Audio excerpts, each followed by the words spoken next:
We're here with Nunzio Defilippis and Christina Weir, the creators of, well, the recently released Avalon Chronicles Volume 1. Once in a Blue Moon. Once in a Blue Moon. And also the recently or soon to be released Play Ball. Soon to be released, late April. Okay. So now you'll notice that we have a dragon in the middle of our shot here.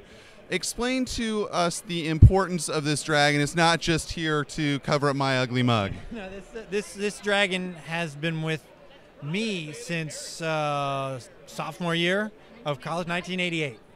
1988. Oh, okay. And when I graduated college, we were friends in college. I gave him to Christina to keep an eye on him because she used to love him. So I still do. when we it's not a used to. when we became a couple, I finally got him back. And so he is sort of special to us. And there was always a desire to do a story about him. And way back in college, I wrote a fairy tale that featured a magical shop called Cobb's Oddities and Spices. So we took the dragon, the Cobb's Oddities and Spices store, and we built the world of the Avalon Chronicles. And the first volume is called Once in a Blue Moon because Aislinn Finn goes into the magical world of Avalon and has to find the last dragon, who is named Blue Moon. Of course, the dragon in the book is much bigger than him. But in the book, she does have a stuffed dragon. Right. And so he is this guy is in the book. Now, this is actually, I don't want to say your second attempt at this book, but this is the, how would you describe it? The second reboot. A reboot? It's a reboot. We'll use a comic term. There you go. It's a reboot. We did it in 2006, I think. 2006 with Jen Quick, and it looked good and it was great, and everyone was very happy, and we were looking forward to Volume 2, and readers were looking forward to Volume 2. But Jen Quick is a writer artist, and she had books that she wanted to do, so she went on to her own books, and we were left without an artist, and we needed to find just the right artist, and it took us a long time. So we met Emma a couple of years ago, and we talked to Oni about redoing this, and they actually gave us the go-ahead to redo Volume 1 so the books would have a cohesive feeling for the whole 4-volume run. And so this is the first volume redone with Emma's art and a little bit of dialogue tweaking and polishing and punching up. And we also changed some character information as we sat down with Emma and plotted 4 volumes of the story. And she came up with some interesting character ideas. So we changed character names, we changed some character information, we pulled magic back in the universe. You'll notice in the first volume, the evil warlord is actually an evil wizard.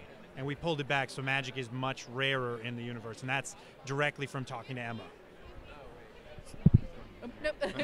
So now you're talking about collaboration here. You two work together primarily as a writing team. How does that collaboration work for you two? Well, we come up with stories together, plot them together. It used to be we'd sit at the computer and write them together, or actually I'd be at the computer typing and he'd be pacing all over our apartment, spouting things. And but our schedule these days is a little bit more frantic, where we plot everything together, and then often I'll do a first pass, and then he'll take a pass at it, and beat it out till we like what we have. But yeah, we write everything together. So another one that's coming out soon we mentioned is Play Ball. Tell us a little bit about that one. Play Ball is the story of Dashiell Brody, a teenage girl who loves baseball, but she's always gone to a girls' school where they only had a softball team, and she's finally in a public co-ed school where they've got baseball and softball, and she wants to play on the baseball team, and nobody's too happy about that, and so she's off crusading for her chance. She doesn't want to be treated any differently. She just wants the right to try out and see if she's as good as the other players that she can play too, and it's a story about baseball, but it's also about being new at a new school and making friends and family dynamics because her parents are divorced, and resolving issues that she has with her dad and all that sort of thing. So and on that book, what was really surprising to me when we were writing it is we were discovering things about the characters. We're usually so meticulous in plotting. We plan character arcs, we plan story points, we do everything in advance. And we knew that the divorce was an issue when we plotted it. We had no idea how big we were going to make the issue, like how much we were going to work with the mother, the character of the mother, how much we were going to work with the sister relationship as viewed through the recent divorce and through their different relationships with the mother. And that was kind of fun to discover. Because when you plot as meticulously as we do, sometimes you worry you remove the joy of discovery. Like other writers who just go, I'm barreling forward and see what I find. Like, I envy that. They also then have to do massive rewrites that we don't, but they discover things about characters, and this was great to rediscover that even when we meticulously plot, we can do the same thing. So that was nice. So if the Avalon Chronicles started with a stuffed dragon, where did Play Ball start? It was actually an idea I had for a screenplay back just after college before we were writing together, and I sort of took a few tries at it but couldn't really find what the heart of the story was, what I wanted to do with the characters. So I kind of just shelved it for a while, and then one day when we were talking about ideas that we wanted to play with, he said, what about that script you were trying to write? And so pulled it out, dusted it off, and sort of revisited the whole thing, and I'm not even sure we dusted it off. I don't think we did. She doesn't like the screenplays that she wrote before we were partners. I'm not even allowed to read. So she didn't pull out the script and say, let's use this scene. Or we just started with the idea. We started from scratch.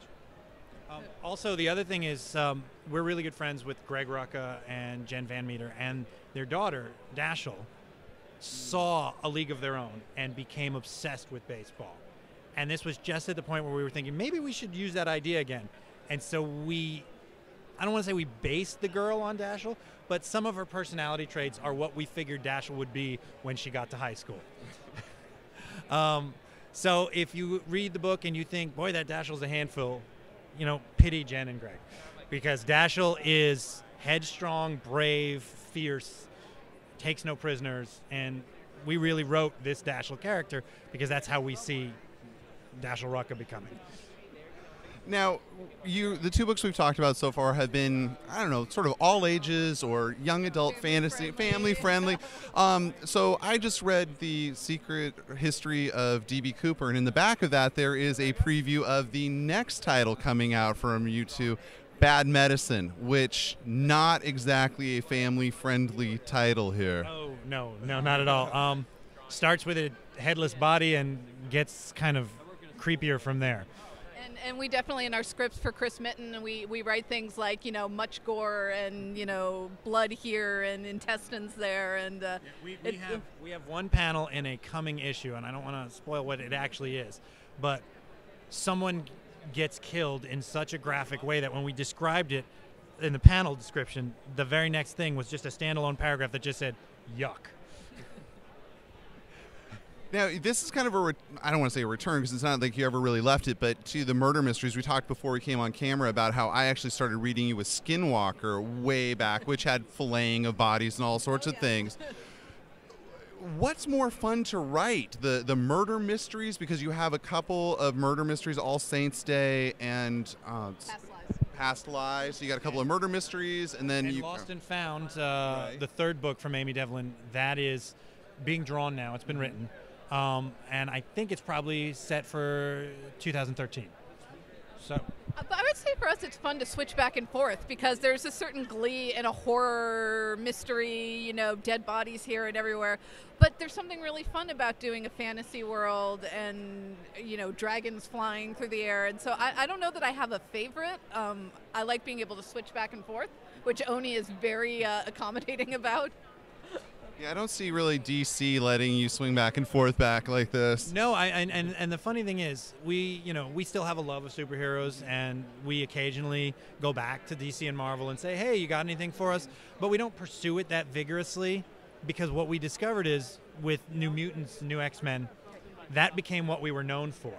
And so whenever they would think, oh, we need a 4-pager in the Teen Titans Outsiders Secret Files, they'd be happy to contact us. Or we're relaunching the Outsiders, do something with Nightwing and 5 of a Kind. We got that. Right. But there's more resistance when we wanted to say fill in for a few issues on Checkmate because people would think, but that's not what you do. Right. And we sort of think to ourselves, but look at all of the stuff we do at Oni. We really want to make a career for ourselves where no one can say that's what you do. We just do comics. Well, speaking of comics, let's go ahead and wrap this up the way we always do by asking, what's your issue? What is that comic that you read that was so exciting, so fantastic, so out there, or so weird that you just find yourself talking about it? Mine is not super original. I mean, a lot of people probably talk about it, but it's the Coyote Gospel from Grant Morrison's Animal Man run. I remember reading it and then sitting in the college dorm dissecting it with Greg Rucka. Like, this is the most genius thing we've ever read. And to this day, I teach comic writing classes now at UCLA Extension. When people ask me what my favorite issue is, I will pick out that issue, and I've had students borrow the entire run of Grant Morrison's run on Animal Man just because I talk about that issue. So that's for me, and I think a lot of people would cite Grant Morrison on Animal Man or Grant Morrison on something else, but that one issue for me, because it was a roadmap for everything he did with the series afterwards, self-contained in one really weird "What if Wile E. Coyote was alive?" story. I don't know if it's a specific issue for me, but when I was first getting into comics, the first thing I read was Greg's Whiteout, which was so different from what I always thought comics were. So that was really wonderful. And then when I said, well, what about superhero comics? Somebody gave me the first run on Astro City, which I just loved because it was such a great sort of magical, imagining of the superhero world. So I'd probably say that first arc of Astro City was it Life in the Big City. So yeah. All right. Well, thank you very much for meeting with us, and continued success, and can't wait to see what else comes. Thank you.